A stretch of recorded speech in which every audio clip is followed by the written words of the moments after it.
I can tell you on this side of the House, we are ready. We want to let Canadians decide. Do they prefer the radical NDP Liberal plan to hike the carbon tax, to quadruple the carbon tax, or do they prefer the common sense Conservative plan to axe the tax everywhere and for good, Madam Speaker? I think Canadians will choose axe the tax, but in any event, we are ready for that debate. We are ready to submit ourselves to the judgment of the Canadian people. And instead, this government, rather than being prepared to submit to themselves to the common sense judgment of the common people, they want to be able to delay the election, to hang on to their pensions for as long as possible, to hang on to power as long as possible, rather than letting the Canadian people decide. Madam Speaker, in this inevitable carbon tax election, they won't be able to delay it forever.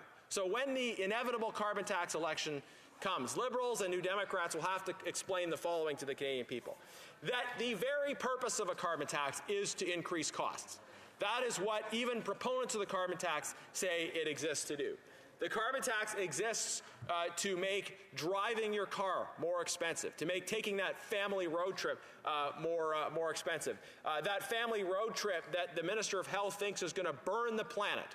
Right? You know, I think it was notable after that how various people on social media were able to find posts from the Prime Minister about family road trips he has taken. The Prime Minister doesn't just take family road trips. He travels much greater distances using more carbon-emitting options other than the simple family van. But it's another example of do as I say, not as I do. That apparently, when everyday Canadians want to spend a few days seeing beautiful parts of our country, putting their kids in the car, traveling places, that the Minister of Health thinks that's going to burn the planet, Madam Speaker.